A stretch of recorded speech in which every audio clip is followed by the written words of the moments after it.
We are live. We are live. Welcome. Welcome to College Football's Peek Around the Corner with your host, Greg Pflugar. We cover everything in college football because we love everything in college football. And if you do as well, please subscribe to our channel. Smash the like button. Share the video. Ring the notification bell if you want to support this college football independent national college football YouTube channel with a donation to help us keep the lights on and grow the channel. Just hit that $ where you make your comment and I will get you super chat as quick as I possibly can. Welcome everybody into the studio, including the Ole Miss Rebel fans. Come on in.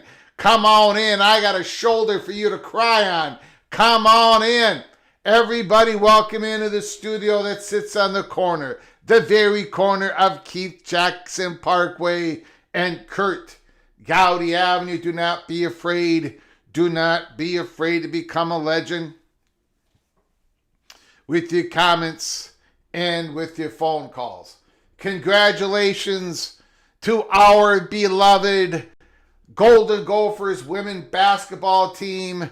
They defeat those Ole Miss Rebels 65-63 on a buzzer beater at the end, and the Gophers advance to the round Sweet 16 for the first time since 2005.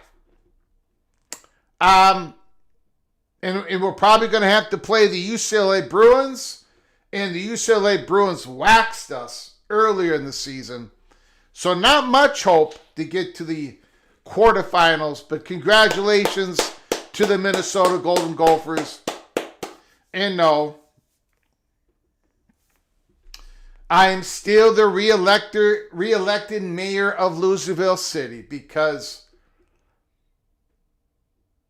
the horrific athletic performance of Minnesota teams is about the men's team. It isn't about the women's team. The women in Minnesota, they do just fine. They win. The Lynx won world championships. It's the men's. It's the Minnesota Twins. It's the Wild. It's the Vikings. It's the Timberwolves. It's the Gophers. It's everything men's sports. That is why I am and continue to be, for as long as the eye can see, the re-elected mayor of Louisville City. Welcome on in, everybody. Appreciate you coming on in. Skaven, yes. Ooh, the Cornhusker, a new member to the program. Thank you so very much, Skaven, yes. You are hereby knighted. Cloak and dagger. Thank you for becoming a new member, Skaven, yes. First of all, that means that you can go to our library of episodes and watch all the episodes, including early peak Cloak and Dagger episodes for members only, which, by the way, Skaven, yes, and everybody else, we dropped in episode 63 this morning. So if you are a member to the program, you can go watch it after this live show. Don't do it now. If you want to become a member, go to the description box below the video and hit the link to become a member of our program. Episode 63 was dropped earlier today.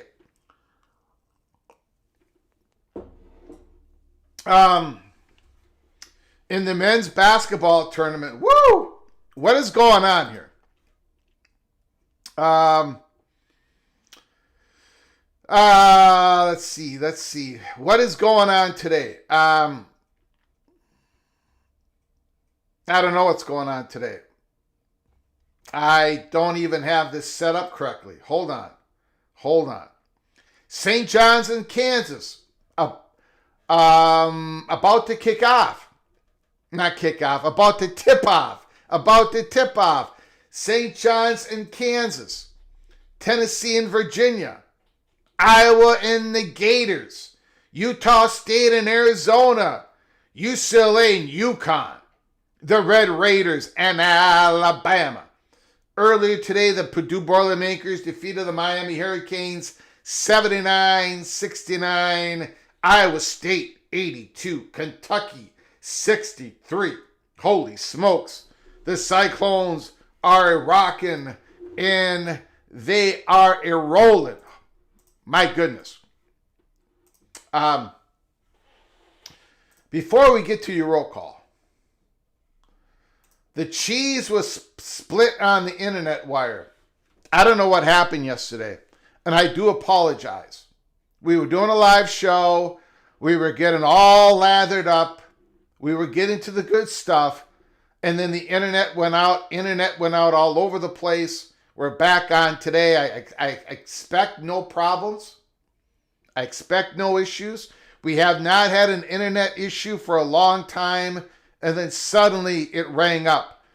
However, I'm going to give everybody a warning here. Late March or early April, and we're already at March 22nd, I expect we're going to be moving into a new studio in a matter of, hopefully, 4 to 5 days from now. And when you're moving into a new I don't know how, I can't promise a rose garden. I don't know. Hopefully we do. Hopefully it's smooth transition. Hopefully it's a smooth transition. But again, I highly doubt it because I am the original Minnesota moron. But we're going to have new lighting, new studio, new location, new desk, different monitor, different TV, same microphone, different camera tripod. So a lot of different, couple things are going to be the same. I don't know what we're going to do yet in the background. I'm going to try to get a new back. I am juggling so many balls in the air right now with so many different things, facets of our lives. But I'm hoping we do not have a bunch of internet issues in late March. But again, I love white cheese. I love Blanco cheese. I love the crumbling Mexican white cheese. Love it. Just don't mix it with the meats. I love a lot of different cheese. I love a lot of different meats, but they shall not mix. Although there's a couple of exceptions to the rules. Parmesan, chicken. There's a couple, turkey with Swiss. There's a couple exceptions. But yeah, do not mix the Blanco with any meat. And you're going to be okay. You're going to be okay. You're going to be okay. New studio, moving on up, or is the little general telling you she doesn't want her, she wants her house back? I'm not, there are going to be changes. No, the little general and I we're together until the end. We're together until the end. We've been married for 23 years. Going on 24. It's going to be 24 pretty soon here. There's going to be some changes to the care of my mother. So the little general and I are going to be in a different location. Close to this house. Because I'm still going to be needed, but not hands-on, not the hands-on caretaking of the last 12 years. So it is going to be a dramatic change in my life and the little general's life. And some of it is an emotional situation. Not being with our mother constantly. It's going to be, now some of it's going to be very positive, right? I'm going to be able to leave the house and not have to hurry on back. I don't have to make arrangements constantly with people. The little general is going to have a whole load off his shoulders. Remember, the little general, she works at a hospital. She takes care of the fat guy from Minnesota. She's doing all type of work for a church. And she's busy. And now she's the backup caretaker of my mother. And before her, my father. Yeah. So it's going to be a dramatic change. But for the part that you all are all interested in, number one, new studio. And you guys know I'm absolutely incompetent. I do not know what I'm doing. I'm going to get some help in this smooth transition of moving the studio, but we'll see how it works. Number two, I believe that college football's peak around the corner is going to be able to deliver you content at a more consistent basis. Like, when we're going to come on live.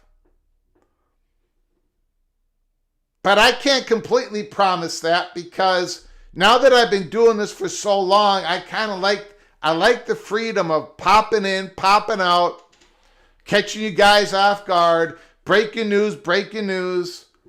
So I don't know how that's going to work. But other than that, we should be all right. Okay, so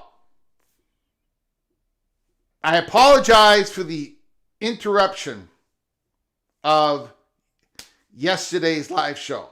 We are going to pick it up with part 2. We're going to pick it up with part 2 today. We're going to lead off with it. We're going to lead off with the Virginia, the big scoop, the SEC, and then we're going to go into PATC's way too early Big Ten order of finish prediction. This is the first conference that we are doing in our way too early series. We're going to do the Big Ten. We're going to do the SEC. We're going to do the ACC. We're going to do the Big 12. And then we're going to finish off this series with our way too early PATC playoff predictions. And then after that, as we head on into the later spring, early summer, we are going to start our Spotlight series where we take one team a day, we put the PATC Spotlight, and we break down the football team. I loved that last year. We're going to do it again this year, so I can't wait. But we gotta get through our way too early stuff. We already did the quarterback rankings for all the conferences. We've been putting in the work. We've been breaking down the tape. We've been talking football all during the off season. And we're going to continue that today by doing our way too early Big Ten predictions. And I got to say, I got to tell you,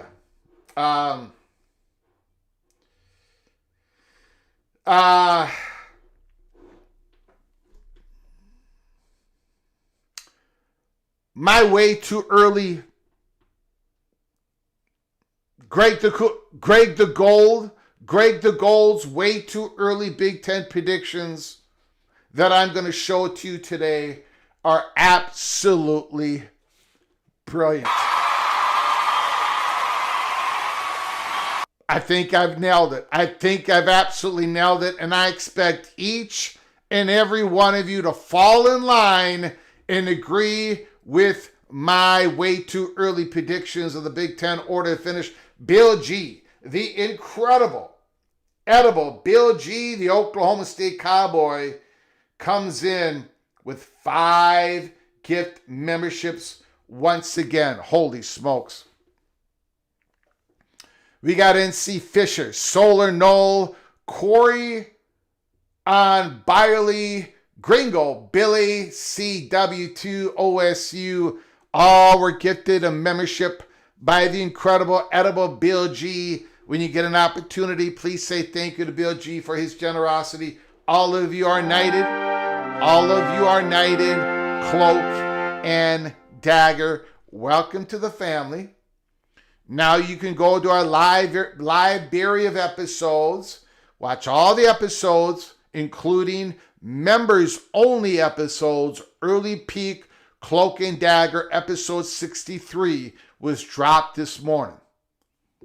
So all the members that are listening to this program that has not watched episode 63, give it a watch. I don't think we are going to be talking about today what we talked about in episode 63 until tomorrow's live show.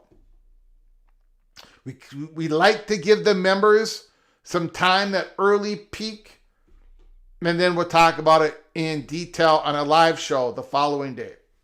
Bill G, thanks once again, sir, for your incredible generosity, helping us keep the lights on, grow the channel. Thank you so very much, Bill G. I appreciate it. Very much appreciate it. All right, let's do the roll call, and then we're going to talk Virginia first. Virginia first in the monologue because we got interrupted yesterday. Bruce Harris, Oklahoma Sooner Boomer is in the house. Karan Shakar, Scathing, yes, yes. Congratulations to the Nebraska Cornhuskers. Sweet 16 for the men's basketball program. Wow. And congratulations to the Nebraska Cornhusker fans for your incredible... Now, you're just an incredible fan base. I've been saying that since forever. Unbelievable. Unbelievable. Big Red Nation is very excited. Congratulations. Now, I'm going to give you a warning, Skaven, yes, yes, and every other Cornhusker out there. You're not going to be happy with my prediction about where I'm going to put the Nebraska. Or maybe you are going to be happy because you think I'm going to be Greg the Cooler once again. Last year, I predicted Nebraska to go 8-4. The year before, I predicted Nebraska to go 8-4. I'm not going to predict Nebraska to go 8-4 this year. Not even close. Not even close. I'm not a believer. I'm not a believer. Matt Rule can shut me up, but I am not a believer. Kay Struthers is in the house. John Teal is here. Jim Reese, hey all from Maryland. Joaquin Morales, thanks for coming on in, Jim Reese. Joaquin Morales, thank you, sir. Appreciate it. Mr. Monkey says, Greg, your Kansas crowd will cut drastically in a few minutes.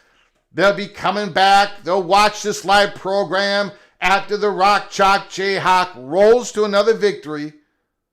They'll come back and watch this live program. I just know it. I just know it. The Almighty is in the house. The Fighting Illini in the Sweet 16. Bruce Harris, Duke or Kansas. Kayla Ramirez is in the house. Jeff Jorgensen. Thanks for coming on in, Jeff. Appreciate it. John Dry. Thank you, John. Appreciate it. Dave B. Dave B. While still rare, the fair catch drop kick more prevalent in CFL with goalposts at front of end zone. We might see it in college football this year. Maybe, possibly. Nick Kelso is in the house. Christopher Hooter is here. Hopefully the internet's working. Go Razorbacks. Larry McCauley is in the house. Thank you, Razorback, for coming on in. I very much appreciate it. Mountaineer Memes is here. Let's go Iowa State. Oh, they rocked and rolled. They absolutely rocked and rolled. Bimba, 75, 79, hockey tourney champs. Go Blue is in the house. Rich Austin, Greg the Gold, go Utes. Thanks for coming on in. Appreciate it, Rich. Thank you. Zero Wiz, you sure the internet is good today? I'm not sure of nothing. I'm not sure of nothing, Sparty. Nothing. But thanks for coming on in. I appreciate it. Grateful Trojan, fight on. Fight on. Grateful Trojan is in the studio. Thank you, Grateful Trojan. Secret Agent.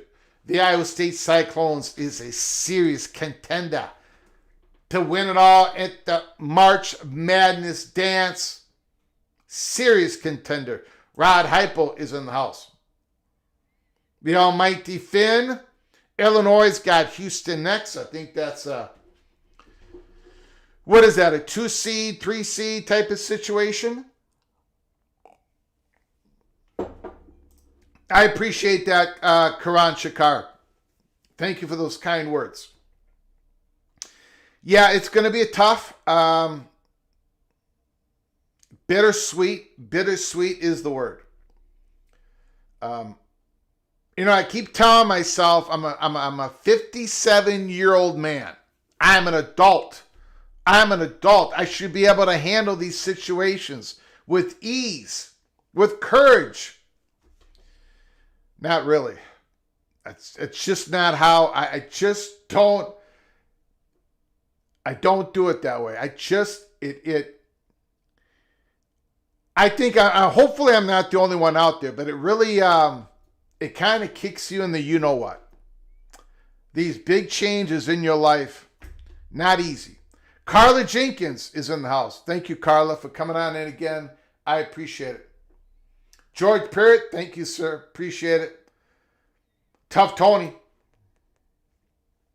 Tough Tony is in the house. Tough Tony.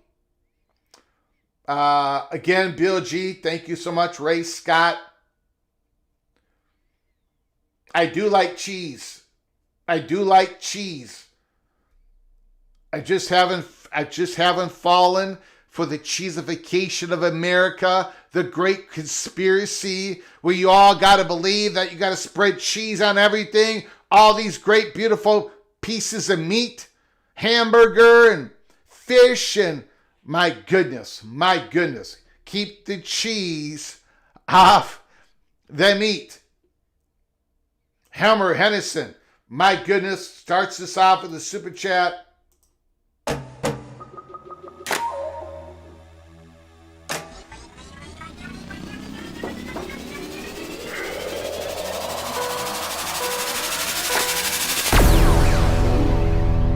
Why would Virginia governor be okay with Virginia Tech to the SEC but not UVA?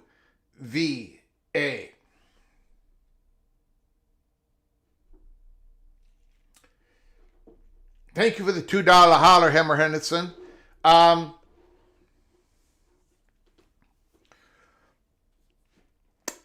think the governor is going to do whatever she possibly can do to ensure the best future for Virginia and Virginia Tech. She's going to do what she can. Maybe she can block a move. Maybe she can encourage a move. Maybe she can give some state help to it. But again, you're probably going to need, if you really need state help, if you want to lean on the state a little bit more, you're probably going to have to satisfy the interest, the political interest, the power, the money behind both Virginia Tech and UVA.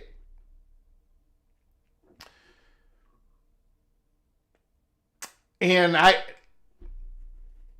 going to get into it in a moment, Helmer Henderson. Thank you for the super chat.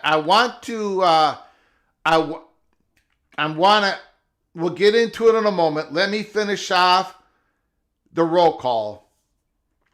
But we had college football peek around the corner.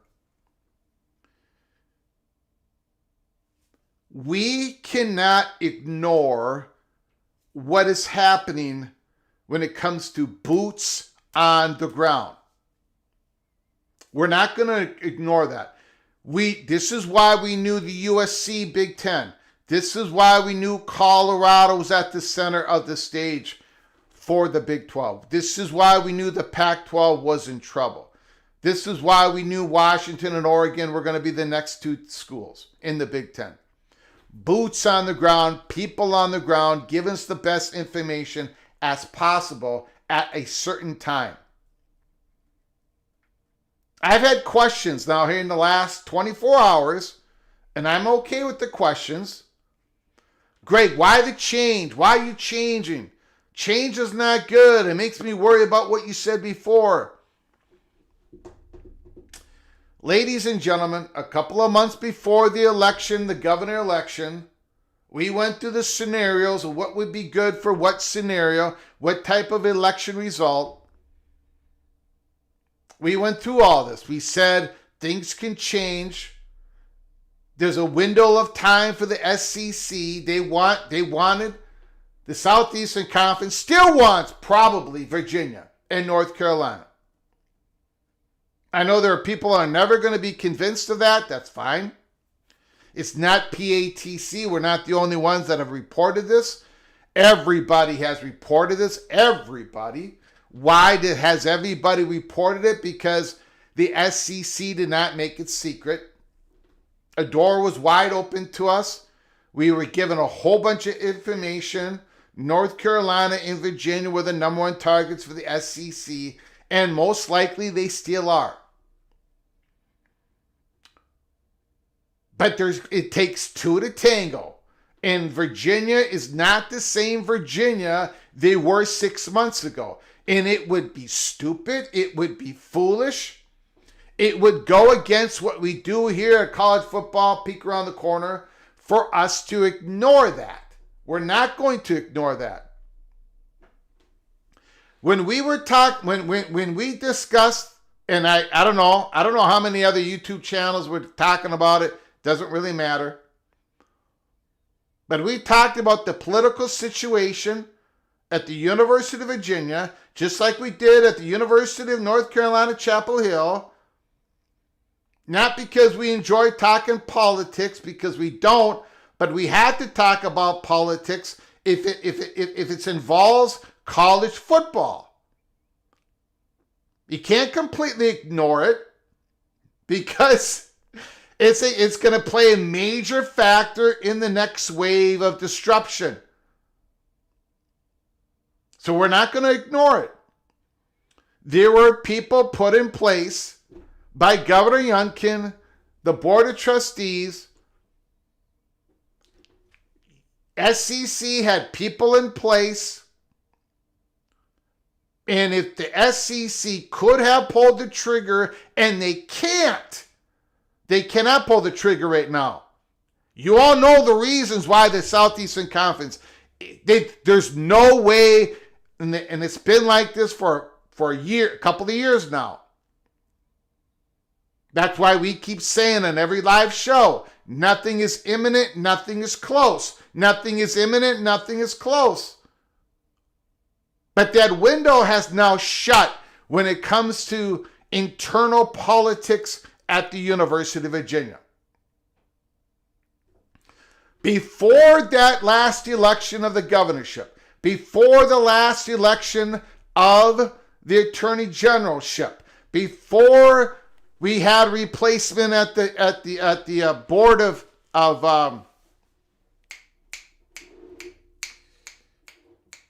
the Board of Visitors at the University of Virginia, which is their Board of Trustees. Before all that happened, we boots on the ground, people talking to us, Virginia administrator talking to us, saying how there are faculty groups. They were trying to slow down the next appointment of the new president.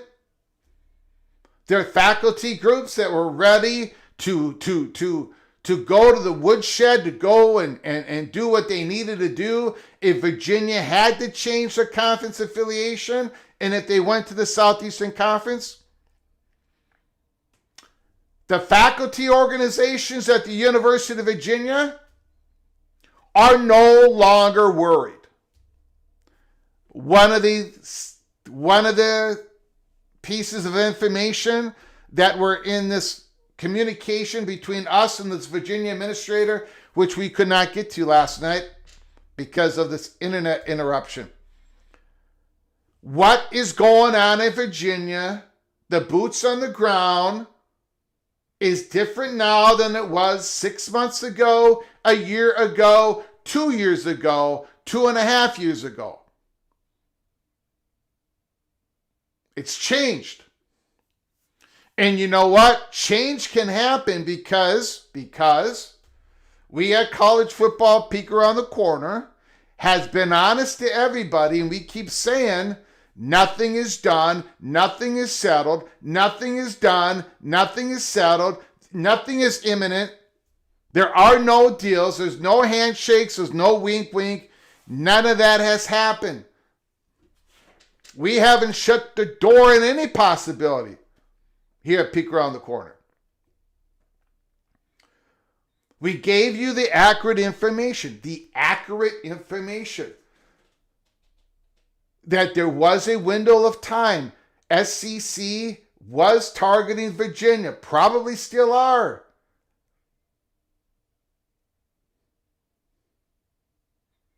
But Virginia has changed dramatically.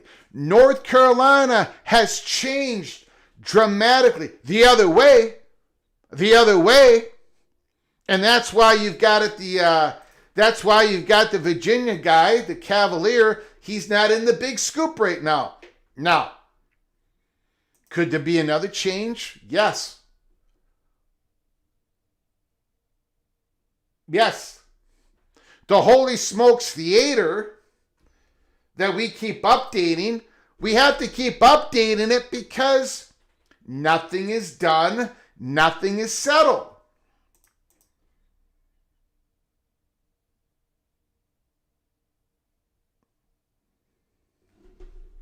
Now,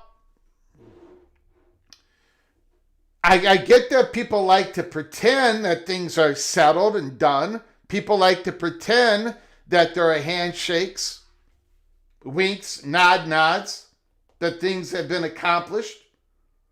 But that's not the real world. And for those who are a little bit impatient about how we do this at College Football Peek Around the Corner, well, this might not be your show for you to watch. For the PATC originals, for those who've been around us,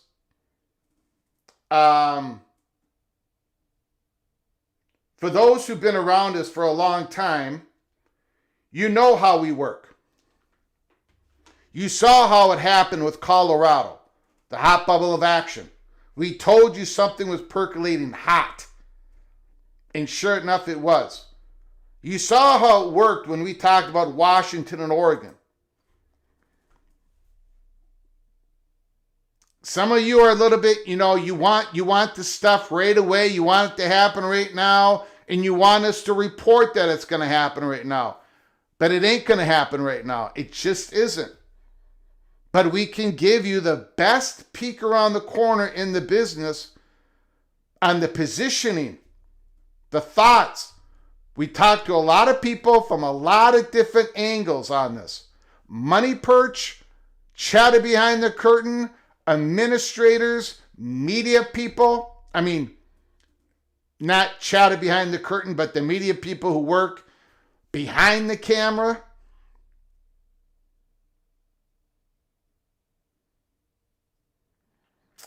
Virginia is completely different than when it was 6 months ago.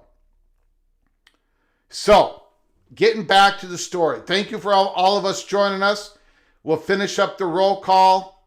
A hottie toddy congratulates the Lady Gophers on beating my Lady Rebels to advance to the Sweet 16. Thank you so much, Mosley. I appreciate the kind words. Look, sounds like I did not watch the whole game, but a lot of Gopher fans are admitting that the Gophers got a lot of calls in that game against the Lady Rebels. A lot of calls in that game. I guess that's what happens when you play at home, So, but congratulations on the season, hottie toddy, Ole Miss Rebels. Thank you, sir.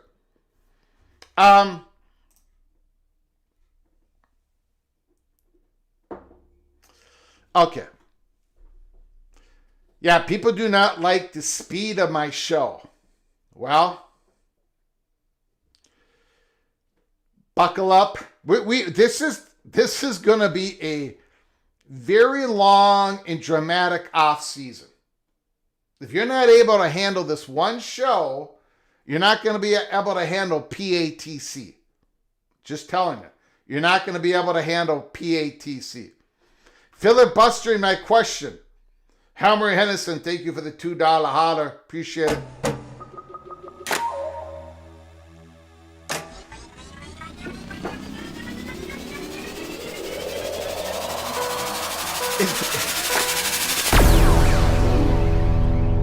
It's been so long, I don't even remember your question. I don't even remember your question. Okay. Your question was, why would Virginia governor be okay with Virginia Tech to the SEC, but not Virginia? I'll give you one scenario. Maybe that's the only way. If that happens, maybe that was the only way for both schools to get to a P2. Right? Maybe that was the only chance that both Virginia schools could get to a P2. I will tell you right now, the governor, while the governor has to look at the interest of Virginia Tech and Virginia, while we have reported to you all that Virginia's governor has made it known that she's going to look at the interests of Virginia Tech and Virginia, the Virginia governor and the attorney general of Virginia have a lot of interest in the University of Virginia. And their interest does not correlate to Virginia, the University of Virginia, moving to the Southeastern Conference. It would take a lot, and I don't know what it would take. It would take a lot for the SEC to get their hands on Virginia at this point in time for the next 4 years. It has changed dramatically at the University of Virginia. Now, let's talk Virginia first, because that's the information that we got from the Virginia administrator. And let's talk about the replacement of the SEC Big Scoop that we were not able to get to.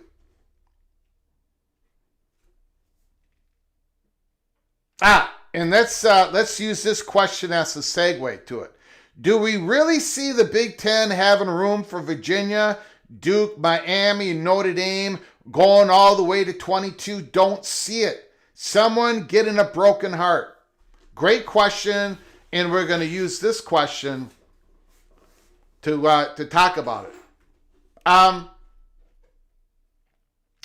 Now again, I did my prediction on April 9th, 2025. The Big Scoop, SEC, the Small Scoop, the Big Ten. I'm going to wait until April 9th to make our next prediction. So the April 9th show, I'm going to give you my prediction. Not a report. Not unless something really breaks. Not a report. Just a prediction. Last year when we did the prediction on April 9th of 2025, we said this has a 1% chance of happening. I'm hoping when I do the next prediction on April 9th of 2026, I can tell you that my prediction has a 2% chance of happening. There's so many variables out there. Nothing is done, nothing is settled, nothing is close. Back to Adam's question. It would take a lot, in my opinion, it would take a lot for the Big Ten to go to 22 in their next expansion. It would take a lot. Number one, it would take Notre Dame. It would take Notre Dame. I do not see the Big Ten going to 22 without Notre Dame. I think most of us would agree with that. Now, if Notre Dame does not come along in this next wave, which I have predicted they will in my April 9th of last year, a prediction, not a report. But if they do not come, if they're going to wait for another 3 years, no matter what happens before them, if we do not go in our own silos, for example, then the Big Ten, in my opinion, would probably expand with 2 schools. Much like what Tim Smith has said at Maryland, Mark Coyle says that he believes in the next couple of years the Big Ten's going to expand. Take a look at the Virginia-Duke combination. Take a look at the Virginia-Duke combination. Let's just say that the SEC does the Big Scoop. And they do the Florida State, Clemson, North Carolina +1. And let's say that +1 is not Virginia or Duke. Because now we don't believe they're going to be, not for the next 4 years.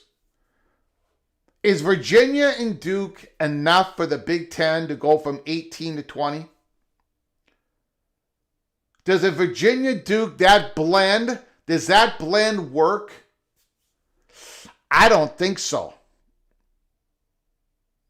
I don't think that blend works. I think it works when it comes to the political cover that Virginia would need, but they need a lot less political coverage if they join the Big Ten. I understand the strengths of Duke, the brand, the international brand, the basketball brand, of course. I understand that Duke is being really aggressive behind the scenes. That's the report that we consistently give you. Duke is willing to take, I think that Duke is willing to take a Stanford deal. How Stanford got to the ACC, I believe that Duke would be open to that deal to get to the Big Ten. But is the Virginia-Duke combination still enough? Even if Virginia takes 50 cents on the dollar and Duke takes 20 or 30 cents on the dollar for the next 4, 5, 6 years? Or the SEC would take a Florida State, Clemson, North Carolina, +1? I don't know. I don't think so. Again, I'm just speculating here, but I don't think so. Now, Virginia, Duke, and Miami? Virginia, Duke, and Miami? Now you're getting, now you're talking, in my opinion. What about a Virginia and Miami?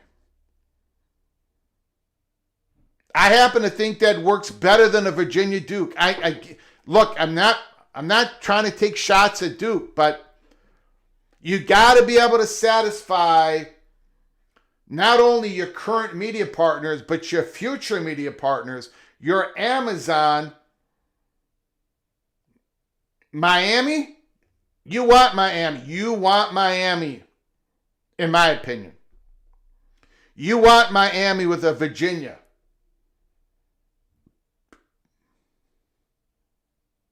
And I gotta tell you.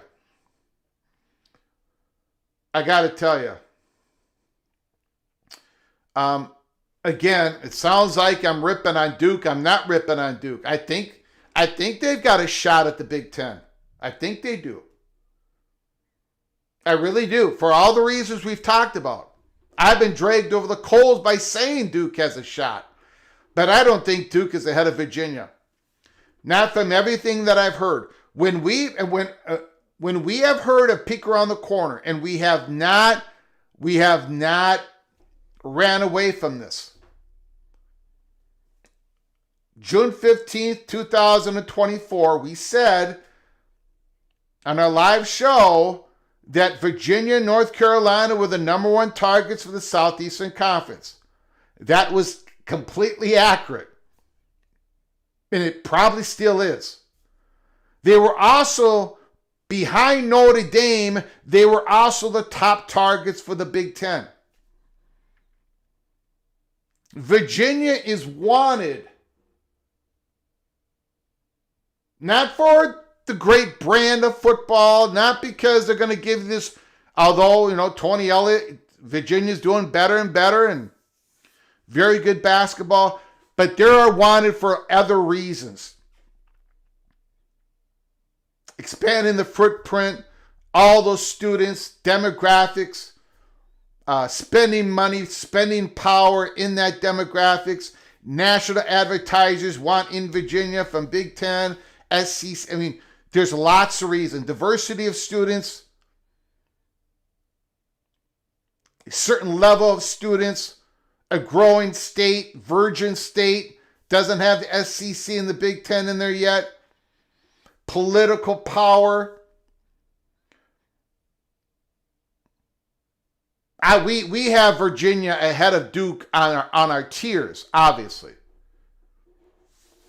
We have Miami ahead of Virginia.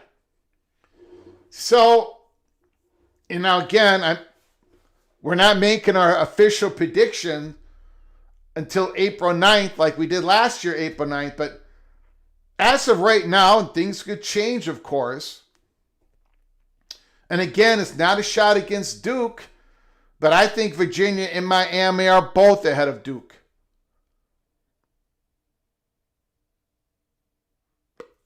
And I believe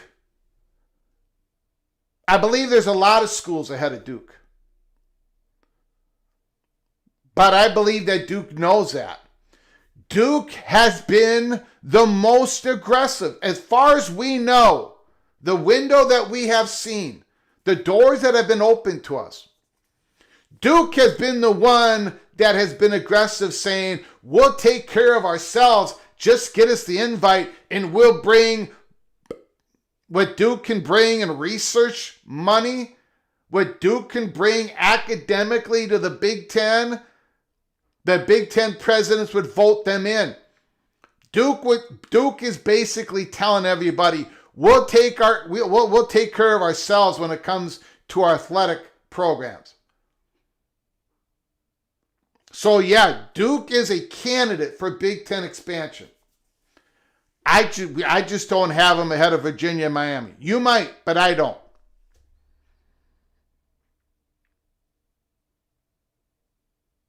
And I do not have them ahead of Miami. I don't have them ahead of Miami or Virginia. So if you're looking at it, now, one of these situations, people keep asking, Greg, why does the Southeastern Conference and the Big Ten even need to expand? Look at the money they're making. Look at the money they're going to be making next media negotiations. Ohio State's athletic director has said, we're not going to be for any expansion that dilutes our brand, dilutes our power, dilutes our money, dilutes our exposure. Why would either one of them expand? Well, they both have similar reasons and different reasons. But when one expands, the other is going to expand.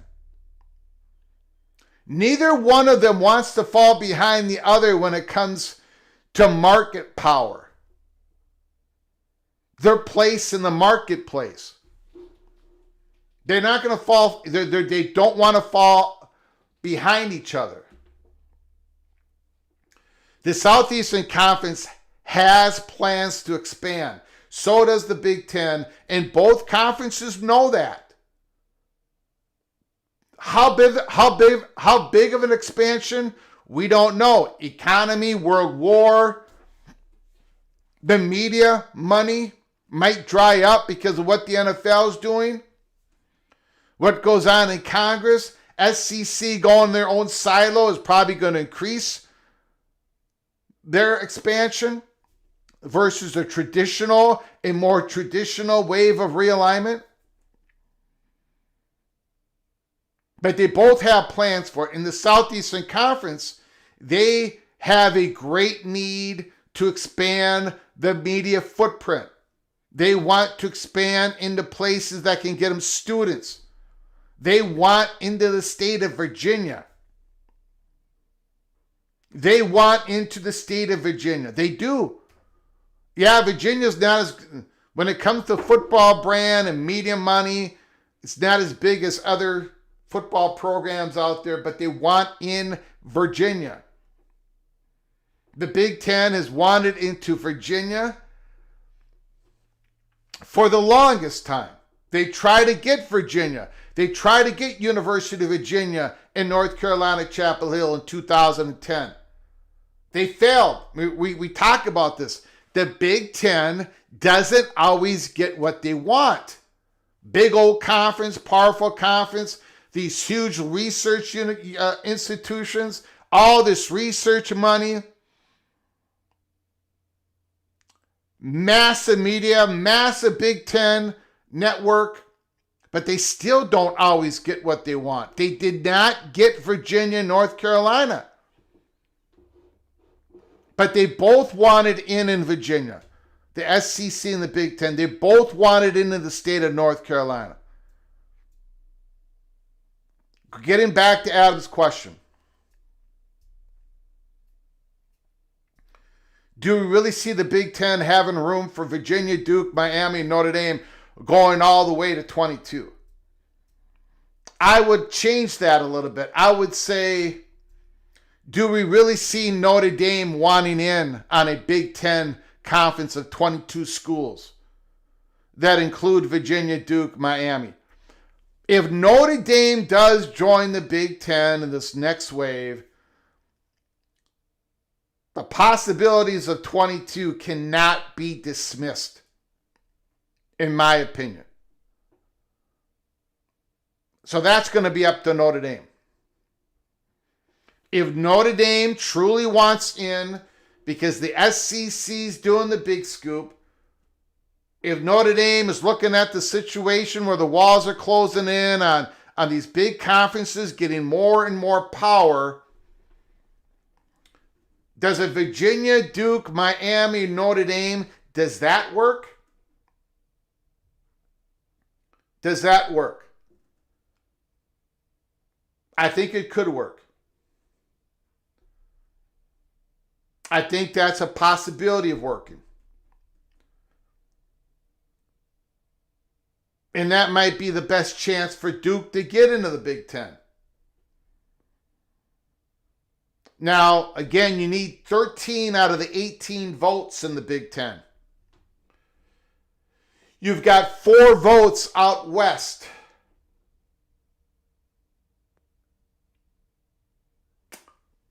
So you can get this type of expansion without a yes vote out west, but do you really want to do that? If the Big Ten expands with 4 schools, if they go to 18 to 22 in the next wave of realignment, do they really do it without attaching a Utah, a Stanford, a Kansas?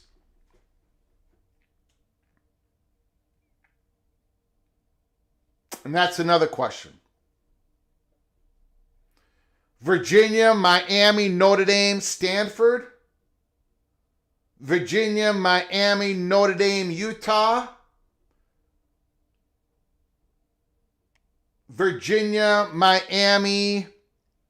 Let's take Notre Dame out of it, although I don't think the Big Ten is going to go to 22 without Notre Dame. I don't see it happening.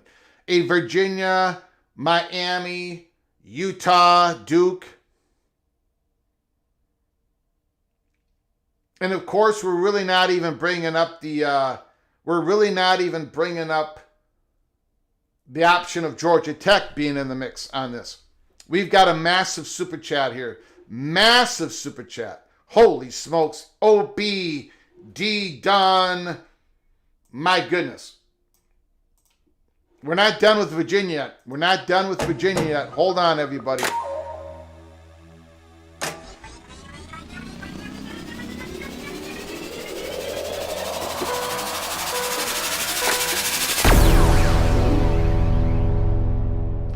$50 holler from OPD done. Okay. Just getting here, but has anyone noticed that every time that Greg Pflugar has a heavy SEC heavy show, his internet goes out?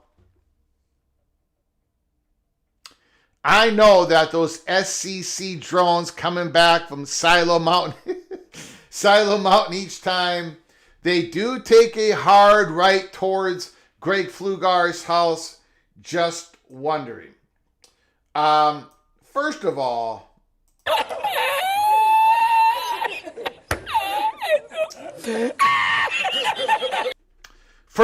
purple and gold, those are not SEC drones. I get it. SEC is the wealthiest, most powerful conference in the country. Although the Big Ten is right at they're right there with them. But the SEC does not have the technological know-how to make drones that can fly through the air up and above Greg Pflugar's house without the ability of the fat guy from Minnesota to be able to jam them up, to be able to take them down. So no, it's not the SEC drones that are getting in the way. It's somebody else with better technology. Somebody else that has better drones than anybody here has ever created. I wonder who that is. I wonder who that is. The Grays. The Grays. Thank you, OBD Don. Thank you for your incredible generosity. Thank you for your friendship. You've done you have helped us so much. I am very humbled. Thank you, sir. Thank you very much. Hopefully the internet lasts us throughout the show so that conspiracy does not live on after today. Thank you, Opie. Thank you so very much. Appreciate it. We've got another super chat from Ryan Wille, the Evil Badger.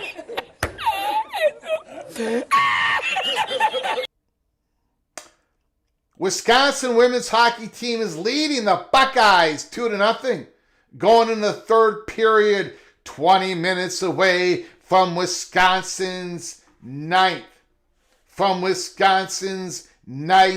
national championship in women's hockey. Oh my God! Oh my God! Congratulations, Evil Badger. Well, not yet. 2-0. 2-0 lead. Don't get any penalties. Play solid defense. Get the puck out of the zone.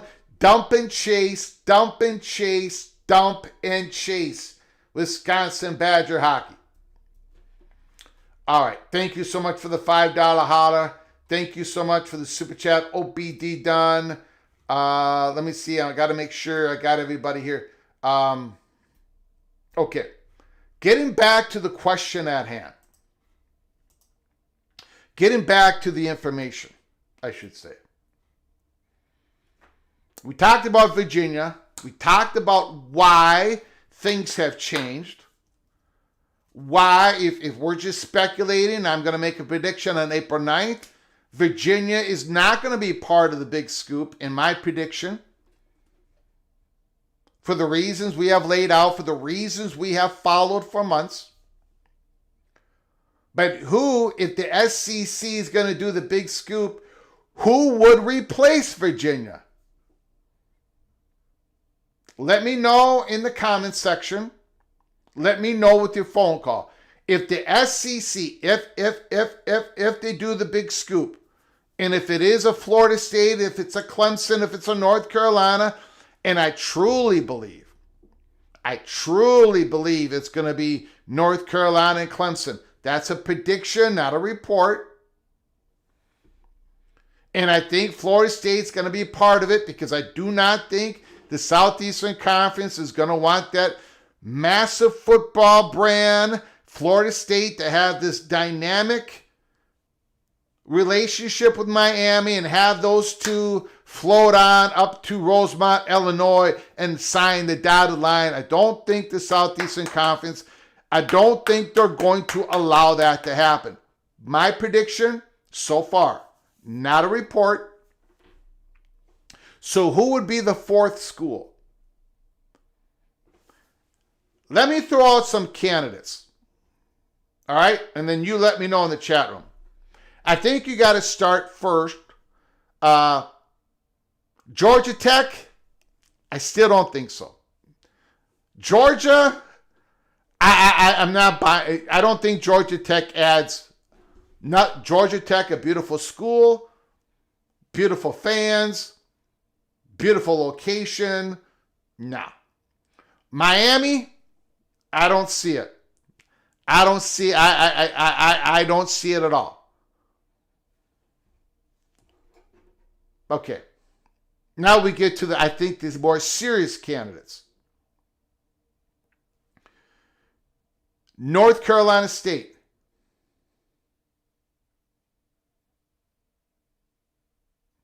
That's a tricky one. Because if you're going to include North Carolina State in the big scoop, well, the road to expansion politically for the SEC gets a whole lot easier. The Board of Governors, if Greg Sankey and ESPN and the SEC presidents say, all right, North Carolina State, Clemson, and Florida State, I think the Board of Governors would say, where do we sign on this? But if they are included in the big scoop, and a fine university they are, who also has the potential of becoming AAU in the next decade, although they got the medical hurdle. But then if that would happen, the SEC would be expanding with 4 schools, but they would only be expanding in 1 new state. And I have a very, now I get it. Tallahassee brings on a new market. I get it. North Carolina State, Raleigh, I'm not saying that just because you're part of the same state, you don't bring on a new market. But it ain't the same as going into a whole new state, getting a whole new Southeastern Conference carriage fees and all that stuff. National advertisers. So that's the hurdle for a North Carolina State ad. Then the SEC would be only adding 1 new state. But politically, it would be a lot easier if they included North Carolina State. What about Virginia Tech?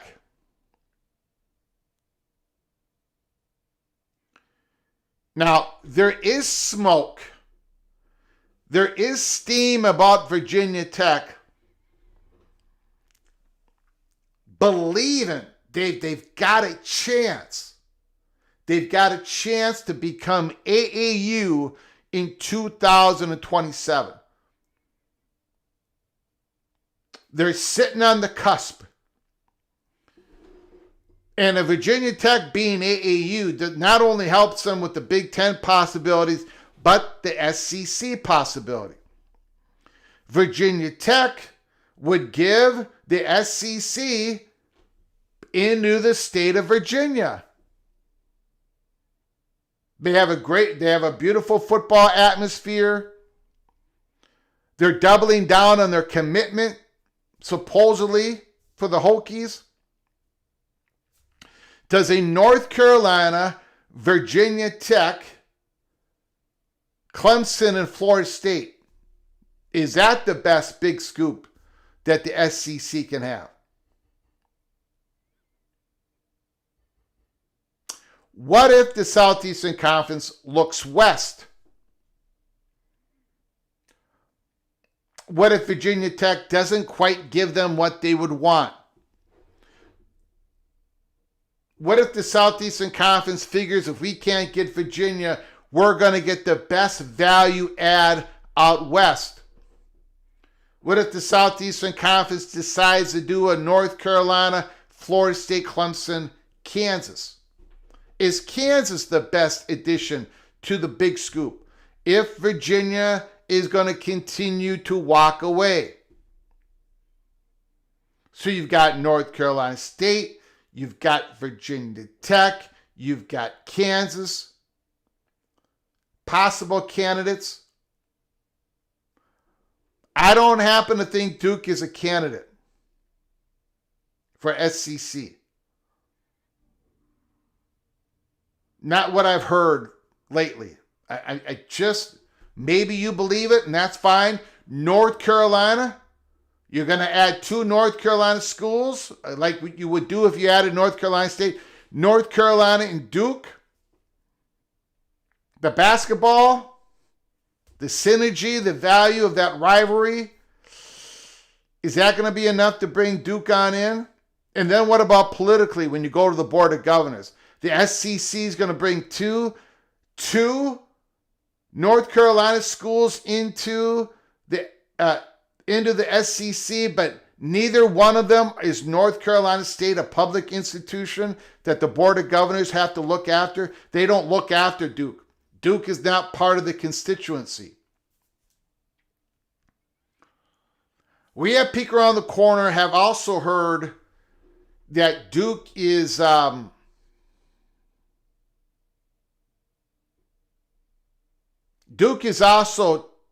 transitioning. They are becoming more of a community leader in Durham. They've got a lot of different programs that are going on in Durham. Community outreach, They're building. They are doing environmental stuff, climate change stuff. I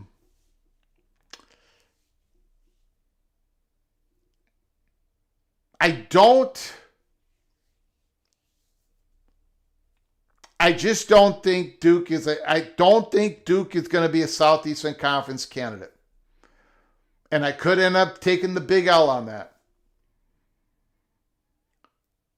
And another reason why we believe this is because we know that Duke has been so aggressive in pitching themselves, positioning themselves for a Big Ten invite. And we don't know if they're going to be successful in that, but they've been awfully aggressive.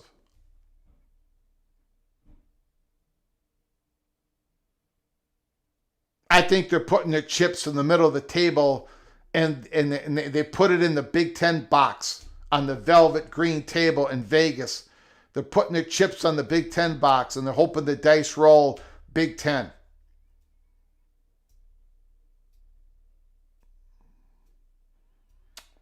Duke is trying to become a more important, they've always been important, but a more important factor in Durham and local community stuff. We've got another super chat here. Hold on, everybody. Super chat. Caden, the Diesel Freak, super chat.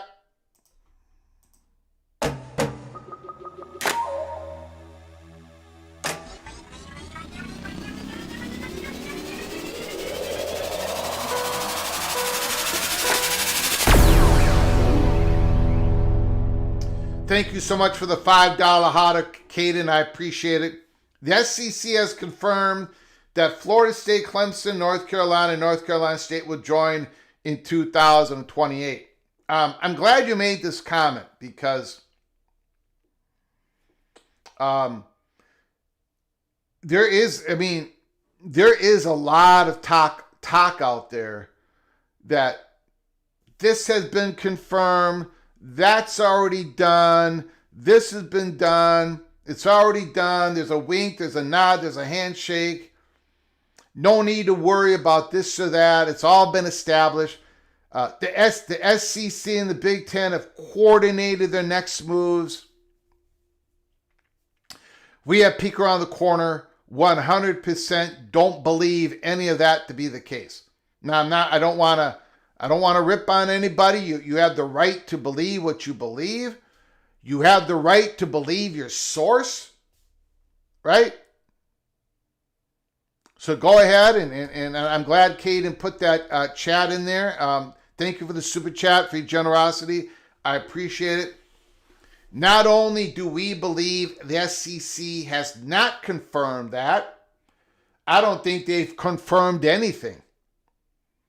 We don't think there's any deals that are done. And we don't think anything is imminent.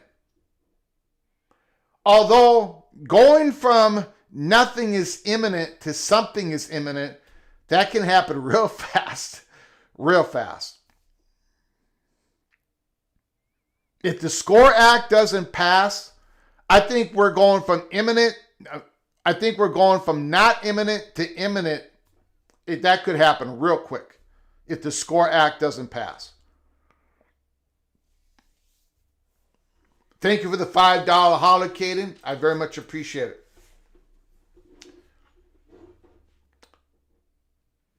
I appreciate it, Caden. Thank you for another $2 holler.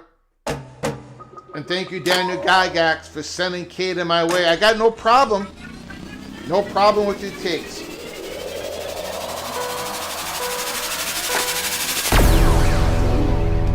Thank you so very much, Caden. Appreciate it. I talked to the SEC media. All right? We'll keep an eye on it.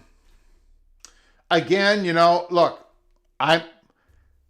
when I came out on March 31st, 2022, and I reported that USC was talking to the Big Ten, people thought I was nuts. I got dragged over the coals for months. When I reported that PJ Fleck was the number one target for the Minnesota Golden Gophers on December 25th, 2026, and Tracy, the head coach at the time, has not even been fired yet, people thought I was nuts. So I get it.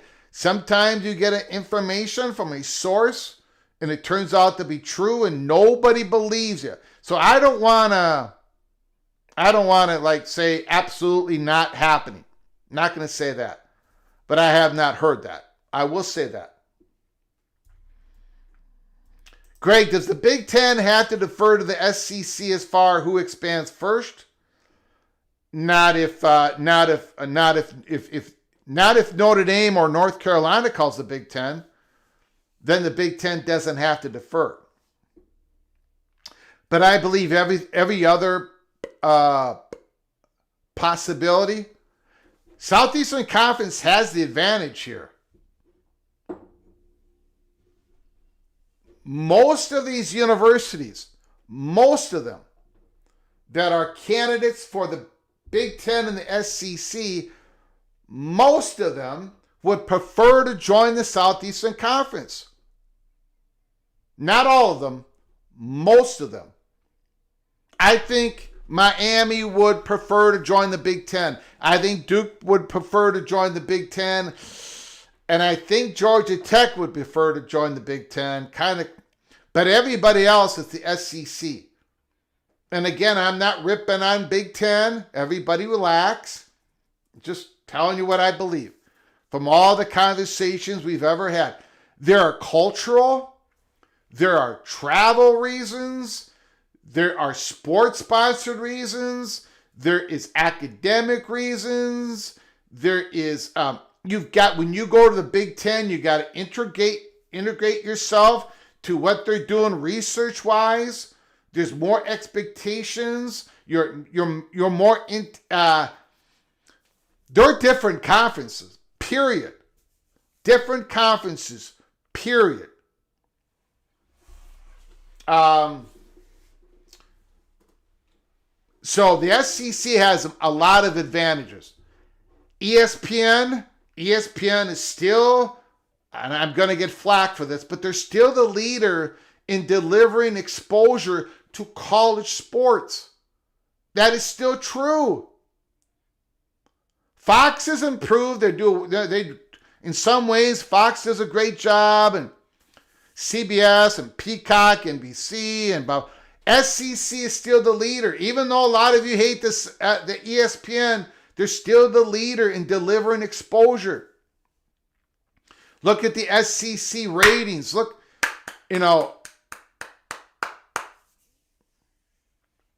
So to get back to your question, does the Big Ten have to defer? If Notre Dame calls tomorrow, the Big Ten ain't deferring anything. They're going to be rocking and rolling. But I don't think that's going to happen tomorrow, but I'm just saying. But in most cases, yes, the SEC is going to act first.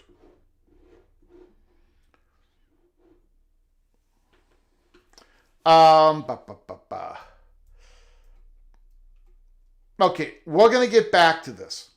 Thank you, Caden. I appreciate your generosity. I appreciate you bringing your information. Thank you so very much. I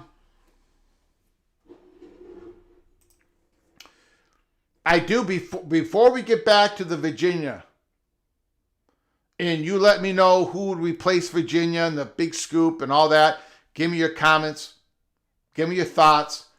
We do have to go through. We do have to do it, ladies and gentlemen.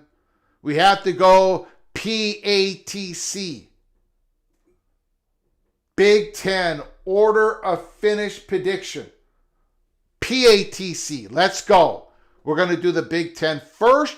Later on this week, we're going to do the SEC, Big 12, ACC, some G5 stuff, G6 stuff. I'm already breaking down the tape of Colorado State Rams. The Colorado State Rams. Look at their schedule. They're joining the Pac-12. They got a home game against San Diego State, a home game against Boise State. New head coach Jim Mora, the transfer quarterback from Oklahoma State. We're breaking down the tapes, ladies and gentlemen. When you are all sleeping, we're breaking down the Big Ten tapes. We're breaking down the Mountain West tapes. We're breaking down the Pac-12 tapes. They give you the best order of finish prediction there is in the country.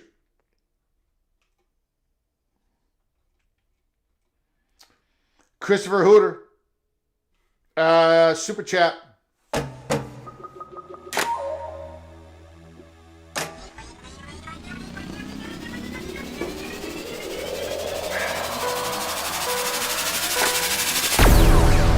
Greg, that's a big deal if true. Maybe time to call a timeout here and check your sources. I'll check my sources when I get off the air, but who knows? I mean, maybe that's why Virginia. Maybe that's maybe that's more of a developing story on the story that we have, that Virginia is out of that big scoop in the tractor. And maybe it is North Carolina State that has filled that up. I don't know. I have not heard that. But again, I will check with my sources. All right. Thank you for the $5 holler. LSU Tiger, Christopher Hooter. Appreciate it so very much. Big Ten. Here we go. Here we go. Buckle up. Brace for impact. Let me remind you of who is making the way too early Big Ten order of finish prediction. Let me remind you who it is.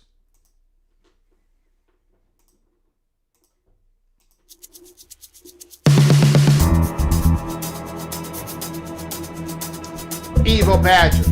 I gotta see this from the Mad Gopher.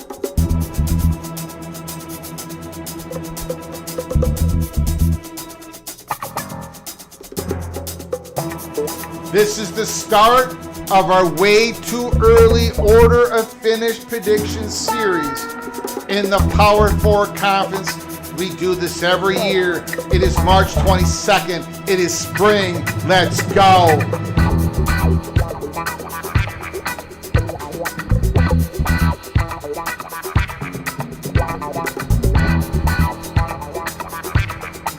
Book it. Bob's an idiot, Tony. Bob's an idiot.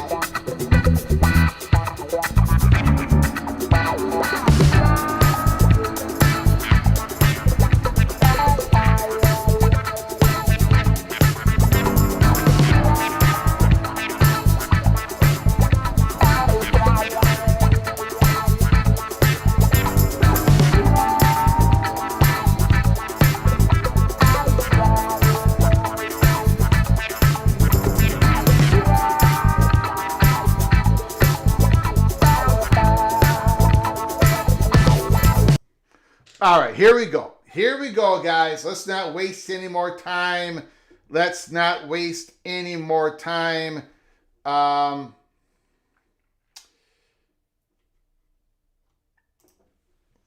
Number 18, the Purdue Boilermakers. Again, they did not win a conference game last year, although they almost beat my Minnesota Golden Gophers.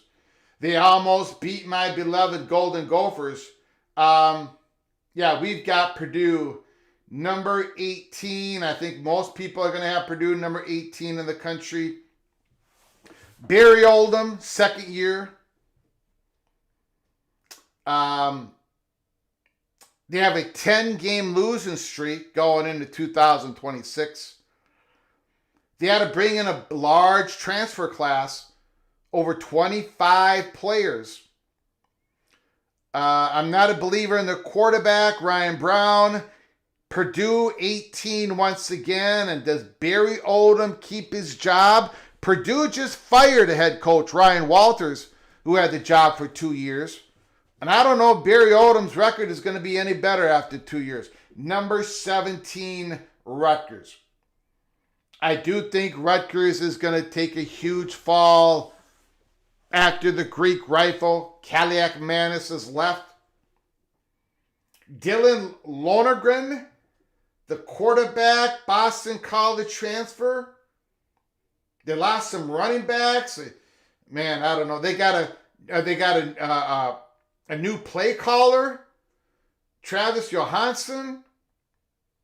The defense was brutal last year. They gave up way high in like 35 points a game. Number 16, Northwestern.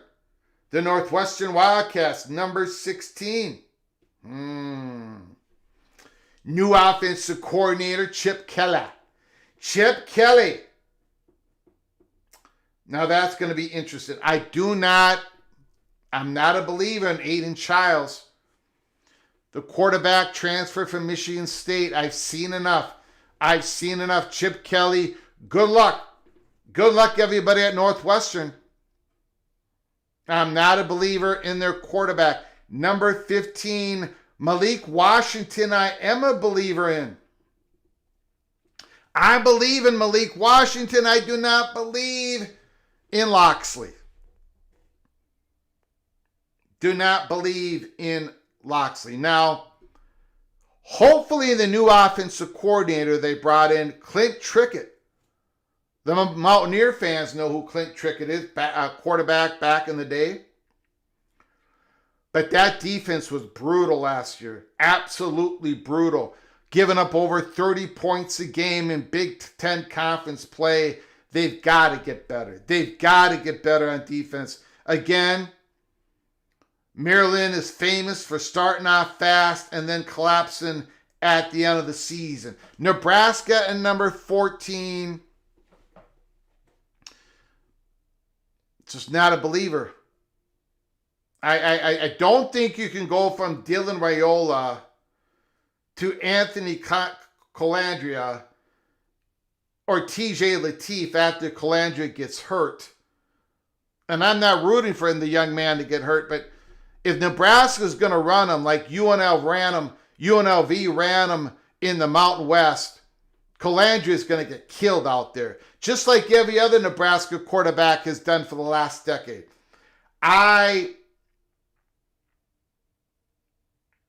I'm not a believer in Nebraska.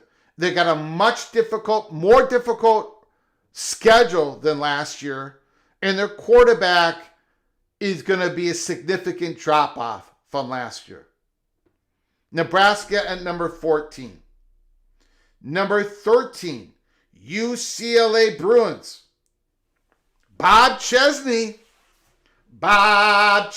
Nico, I'm leaving on a jet plane. I think he's going to have a decent year this year. Again, the defense was absolutely brutal. They ranked dead last year. I think we're going to find an improvement with UCLA, but I don't think it's going to be enough to get them in the top half of the conference. UCLA number 13. Michigan State Spartans. Do I have them a little too high?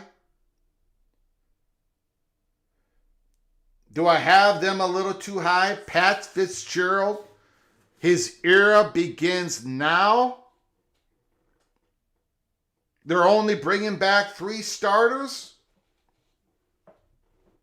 I think they got a very gutsy quarterback. I think he's the right quarterback to play for Pat Fitzgerald. Michigan State, number 12.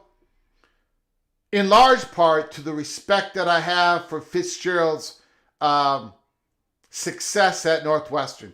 Number 11, Wisconsin.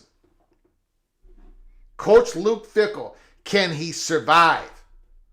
Can he survive in 11th place in the Big Ten this year? Luke Fickell is 9-15 over the last 2 years. Colton Joseph is their quarterback, the transfer from Old Dominion. They got a pretty good linebacker crew. Catalano and Posa, but I don't know, guys. The schedule's going to help the Badgers this year, but I do not see them finishing in the top 10 of the conference. Washington at number 10. This might be my most controversial ranking because I think a lot of you are going to have Washington in the top 7. I just can't do it. They're losing their best wide receiver, Denzel Boston. They're losing their best running back, Jonah Coleman. Damon Williams is coming back after he said he wanted to leave. I don't know how that's going to work. Now, we do know that Washington Huskies is going to have a very good offensive line. And that says a lot in the Big Ten. That's why I've got Iowa at number 7. And there's a lot of questions about the secondary of the Washington Huskies. Number 10, Washington. Number 9, the Fighting Illini of Illinois. Do I have them too low? I do not have them high enough. Brett Bielema coming on in once again. 19 wins over the last 2 years. Caton Hauser's their quarterback. I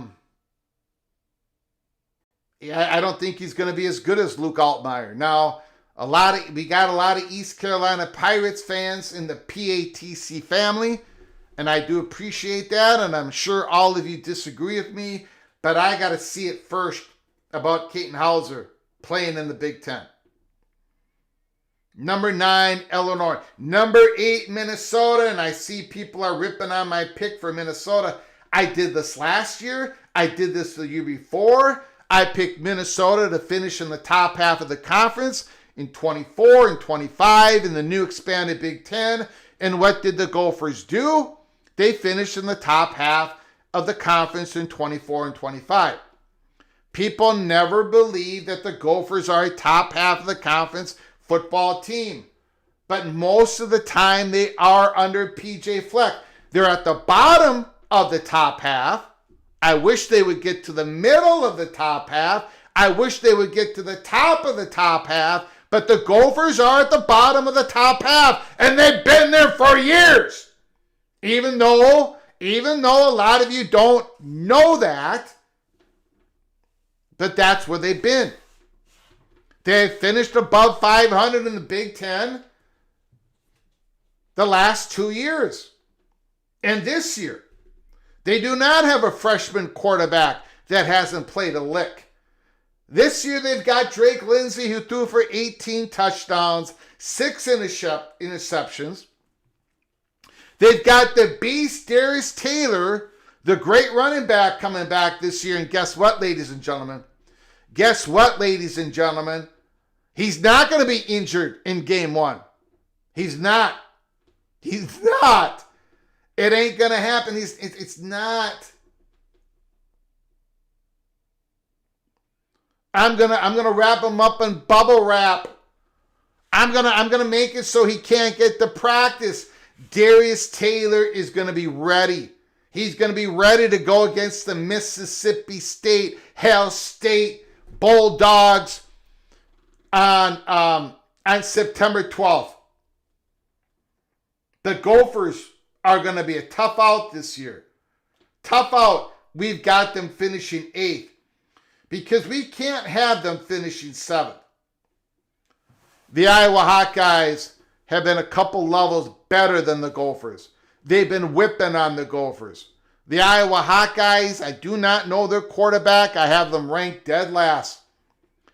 Helsinki, whatever his name is.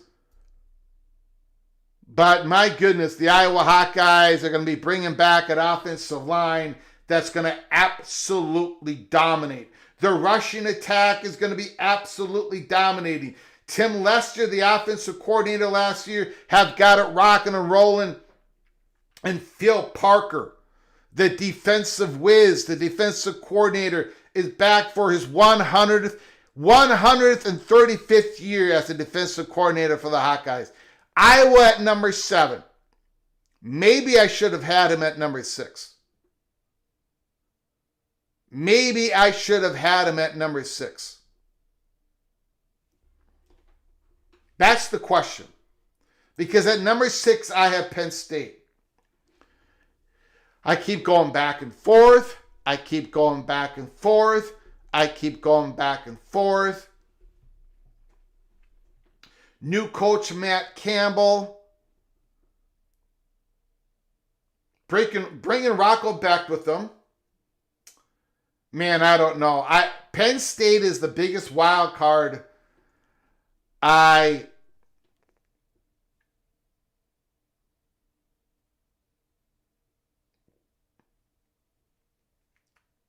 don't know.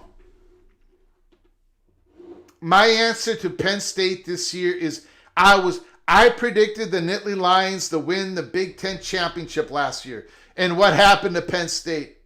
What happened to Penn State? I'm just going to have them at number 6, and I'm going to leave them alone.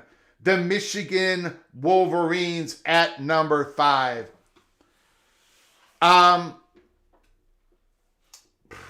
Boy. Bryce Underwood. He should have a season that we're all talking about at the end of the year. Bryce Underwood should become a superstar by the end of the year. But they've got a new offensive coordinator. They've got a new head coach in Kyle Whittingham. They should have a pretty good running game. They're going to have an excellent defense. I think the best that I can do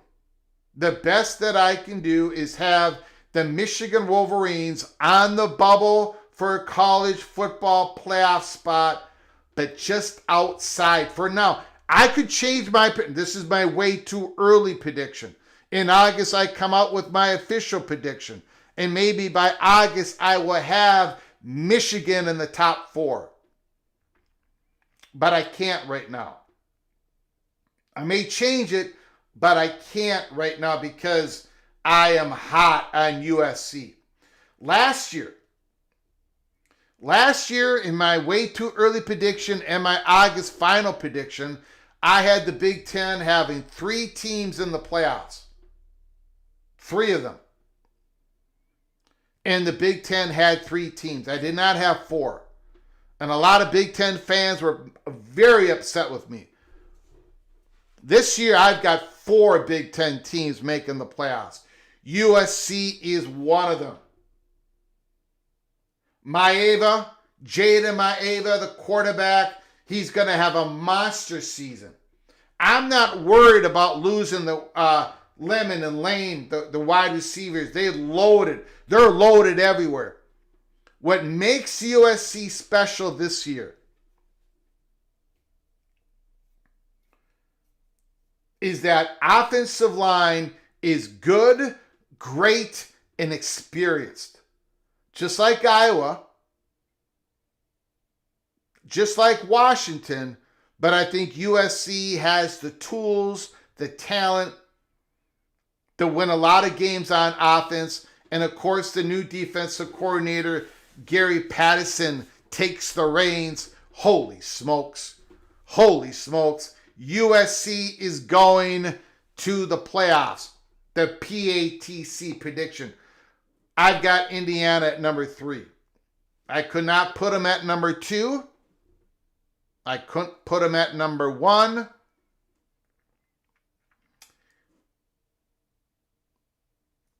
My number 1 thing about the Indiana Hoosiers, I do like their quarterback. I really like their quarterback.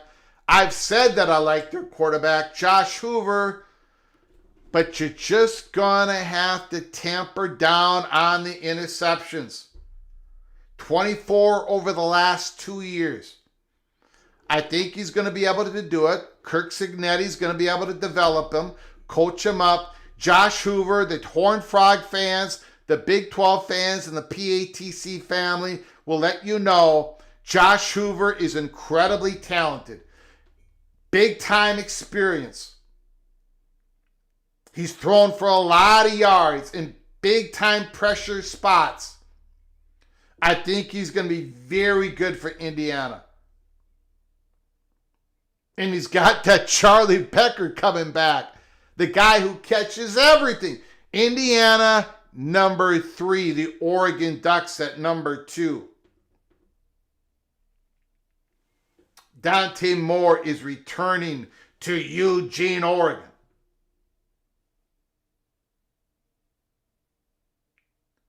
Tatum Tuioti, the great linebacker, Washington and Alexander. Big time defensive front. Now Oregon, the Carrion Moore, the great wide receiver that hopefully we see the whole season. We're going to witness him. We're all going to be a witness to Mr. Moore. The Ducks are loaded. The Ducks are absolutely loaded. They believe in Dan Lanning, the great head coach of Oregon. Oregon number 2, but I have to have the Buckeyes at number 1. Julian Sain had a monster season last year. And in year 2, it's going to be historic, I think. They're planning on Sain using his legs a little bit more than he did last year. Bo Jackson is going to be more involved in the offense now that he's not going to be a true freshman running back. And of course, you have that wide receiver. What's his name again? Jeremiah Smith. The Buckeyes are bringing back a loaded defense. And of course, they're bringing back a whole lot of motivation.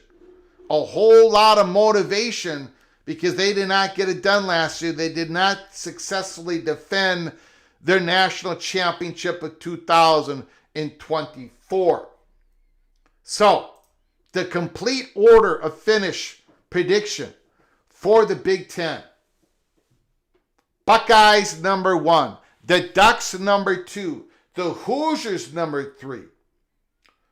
Fight On Trojans number 4. The Wolverines number 5. The Nittany Lions number 6.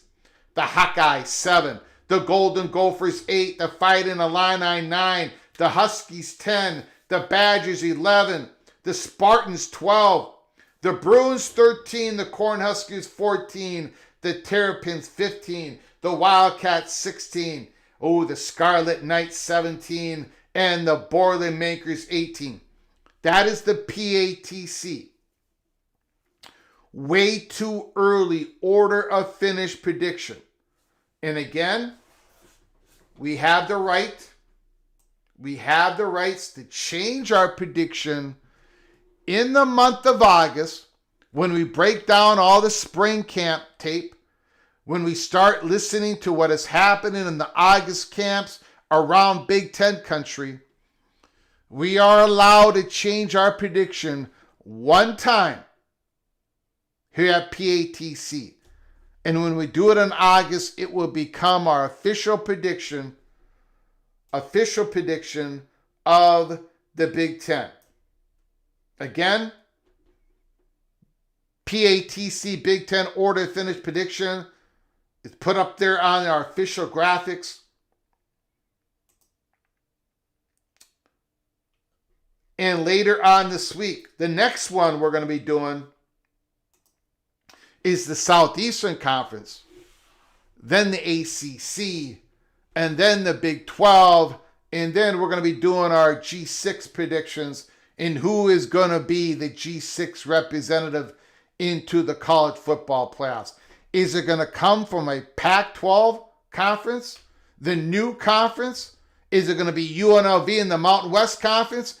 Is it going to be North Dakota State in the Mountain West Conference? Or is it going to be somebody in the American, like a Tulane, Memphis, South Florida? All right.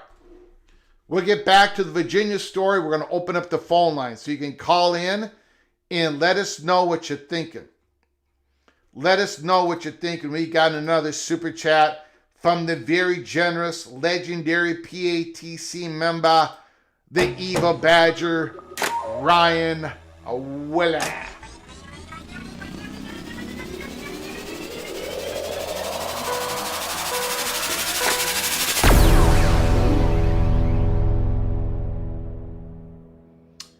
Eva Badger. Wisconsin will finish in the top half of the Big Ten. Great, great, great. Wisconsin has a good running back group. With the Iowa State transfer in Dupree, Hilton State at Madison, Wisconsin will finish higher than Minnesota. Wisconsin will finish higher than Minnesota. Aww.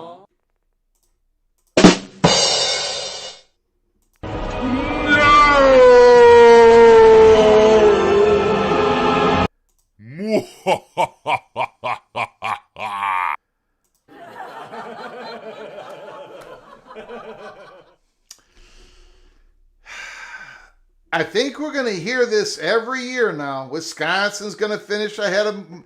We never used to hear this, right? Back before PJ Fleck, it was never a thought that the Golden Gophers would finish ahead of Wisconsin, that the Golden Gophers would finish ahead of Nebraska. Now, the lingo has changed. Great, great, great. Wisconsin's going to finish ahead of the Gophers. Great, great, great. Nebraska's going to finish ahead of the Gophers. The Gophers, Ryan Willie, Skaven, yes, yes. Listen to Greg the Cooler. Listen to Greg the Gold. The Gophers have hunted down the Golden Gopher. That animal out there, he has hunted down the Badger and surpassed them. He has hunted down the Cornhuskers and has surpassed them. There's one more creature out there that the Golden Gophers have to hunt down, and that is the evil Hawkeyes in the evil state of Iowa. That is the last, and then hopefully we can, the goal is to win the Big Ten championship, but we need to hunt down the Hawkeyes first. We haven't gotten there yet. We haven't gotten there. Thank you for the $10 Holler Eva Badger. It is nice to hear Ryan Willie optimism, because he got down on Luke Fickell last year. He got down on McIntosh, the athletic director, last year. But now the Eva Badger is feeling optimistic. He's feeling optimistic. This is it. This is the time. This is the time.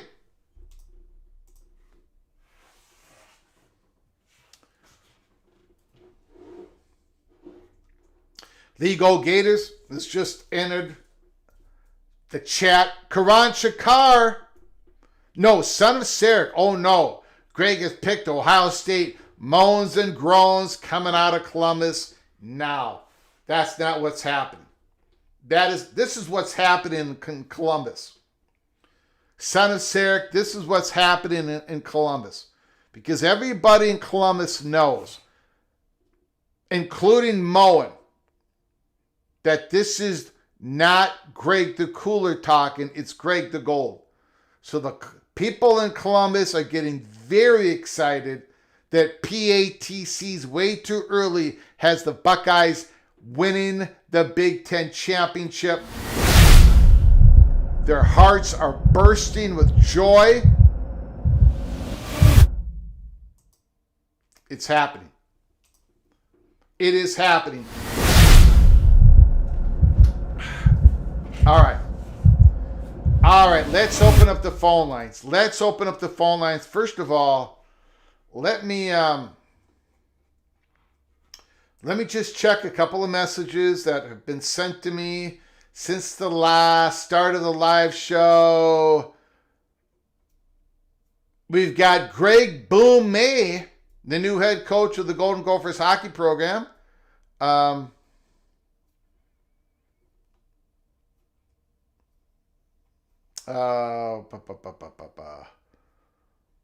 Let's see here.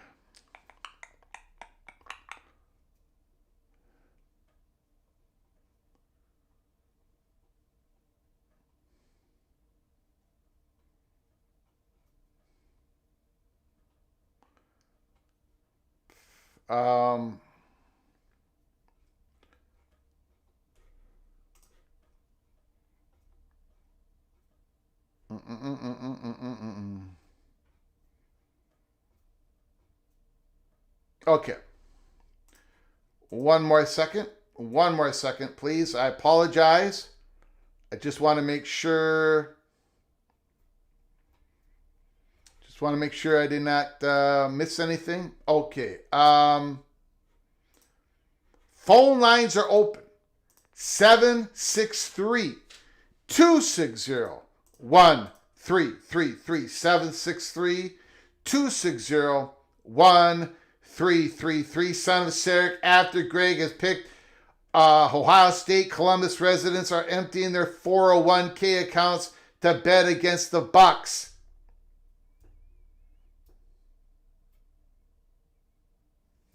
Unbelievable. Unbelievable. You're right, Greg. It is not Greg the Cooler. It is Greg the Frozen. Come on. Come on. What is this? Oh my God. Unbelievable. Oh my God. Unbelievable. The Evil Badger. Congratulations to the Evil Badger.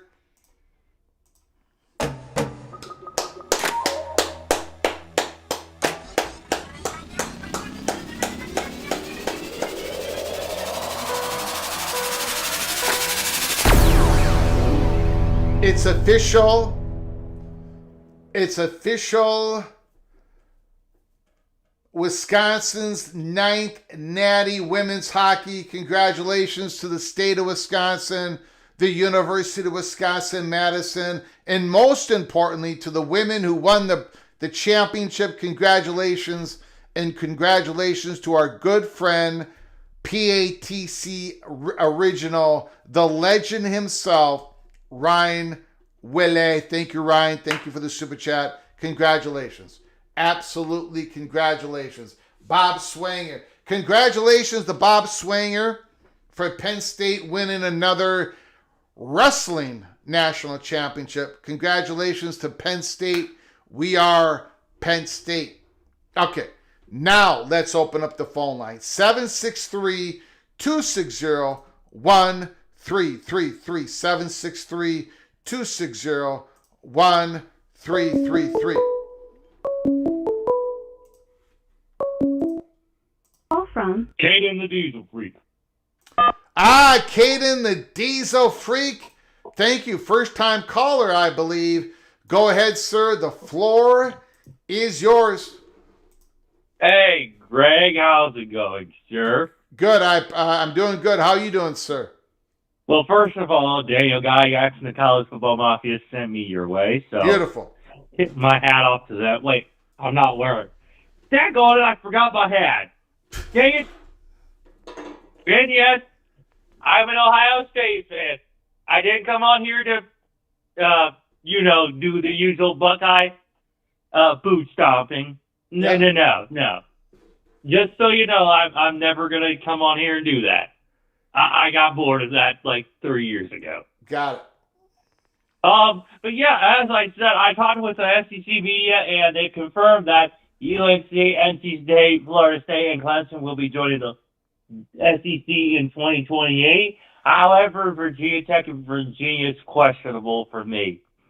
Because I'm like, either Virginia Tech or Virginia joins the Big Ten, or they both join the SEC, which I'm still questioning about that, or they stay in the ACC. So what you're saying is the SEC is going to a big scoop, and they might even go to a bigger scoop and take the two Virginia schools along with North Carolina State, Florida State, Clemson? However, no. I meant to say, like, I know they're taking Florida State, Clemson, UNC, and NC State. However, I'm talking to other sources from the Big Ten that are saying Virginia and Virginia Tech are coming to the Big Ten. Got it. Which, I mean, I wouldn't mind having the Virginia schools in the Big Ten because I feel like it's more appropriate. At the same time, because Virginia is close to the Big Ten, and they're one state right south of Maryland. Yeah, and take two schools from Virginia would probably be a difficult take. I mean, it's possible because the Big Ten will offer any sort of amount of money for anybody to join. I mean, that's pretty obvious. The SEC is willing to take Florida State and Clemson, which in my opinion, Greg, is bad news on their end because Georgia's going to beat the crap out of Florida State and Clemson every year, like they did for the last couple of years. And I don't need to recall that 63-3 blowout against Florida State Georgia did when they didn't get into the playoffs. Well, I mean that might be the case. I don't think that would be. I happen to think what has happened to Florida State's football the last couple of years hasn't hurt their value, though. No, but it has hurt their reputation. However, sure. Which, I mean, their reputation, well, it's already ruined because they're one of the worst schools in the ACC ever since, Jimbo Fisher left several years ago. When you say it's one of their worst schools, what do you mean by that? Just like their football teams had sucked for the last couple of years, and they haven't, like, the 13-0 season, okay, but, like, averagely, they suck. Yeah, they have not done good on the football field. Now they're doing pretty good in baseball this year once again. But yeah, when it comes to the big sports, they haven't done well. But I don't think it's hurt their brand value. No. Yeah. But now, among fans, yes. But go ahead. Go ahead. But it hurts that reputation as far as college football and also Clemson. Clemson has not been able to do something since Dabo Swinney's won their last national championship. And however, that's also hurt Clemson's reputation as a football team. And as an Ohio State fan, I'm just sitting back and watching Georgia beat Clemson every year, so we don't have to play them because their fan base is just and as an ear sore or an earache. I don't know the definition of that or the term of that. Well, I'm saying you get my point. Yeah.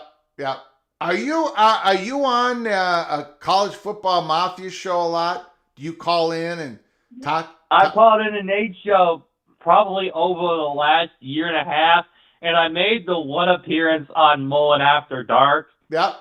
With Mullen and Rock and Rant, but I also had Mullen on a Monday episode of, because I also have a YouTube channel, but it's a small channel, but I mean, I would say I'm probably the only few Buckeyes with at least enough common sense, but also not as delusional.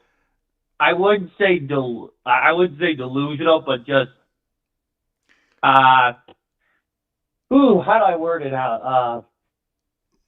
At least I have a little bit of common sense, and I'm more of the old school type of Buckeye fan. Yeah, those new school Buckeye fans, their cheese has slipped off their cracker. I would agree with that. Oh, true.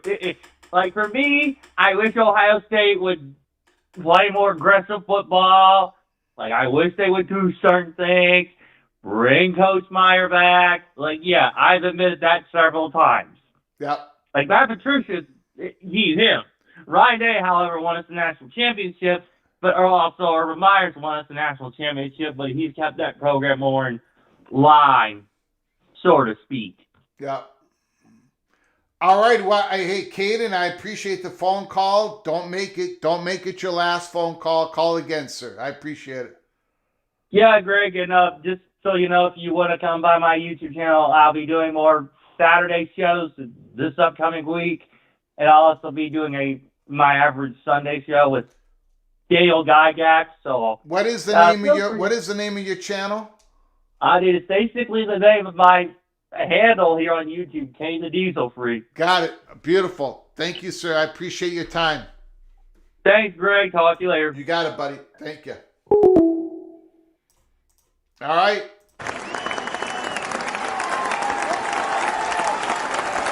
Caden the Diesel Freak has put it out there that he has heard from his SEC sources. It is a done deal with North Carolina State, Clemson, and Florida State. That's coming from Caden. That's not coming from PATC. We don't believe anything is done.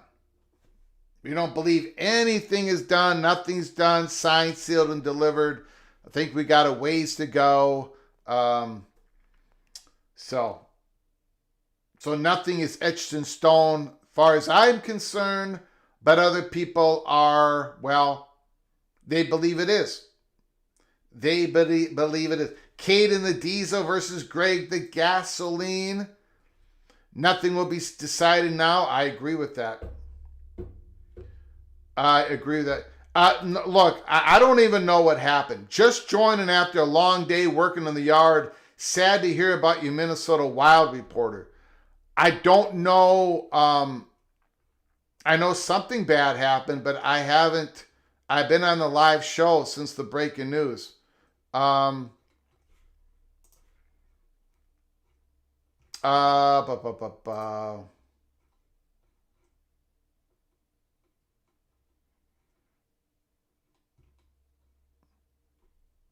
Her name is Jessie.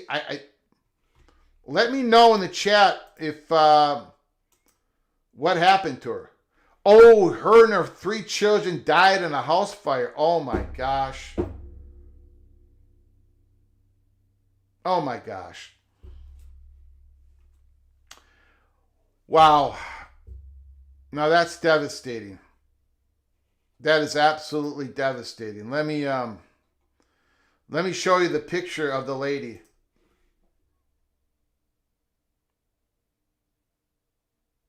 Her and her 3 children died in a house fire. Wow.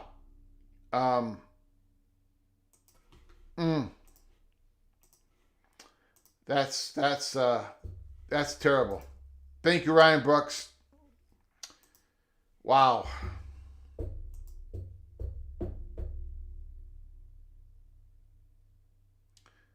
That is terrible. Anyway, and that's why every live show we end it by saying, please take care of each other. You never know when it's when something's going to swing like that. Hug your loved ones. Hug your children. Hug your daughters. Hug your sons. Hug your loved ones. Your friends. Tell your friends that you love them. The next time you talk to them, even if that has never been a part of your love language to each other, to say, hey, I just want to let you know I love you, because you just don't know. You don't want to, at the end of time, you don't want to sit there and go, I never told this so-and-so that I love them. Life is a challenge. Anyways, I do want to thank all of you for joining us. One of the reasons why we do these college football shows, we do the live ones,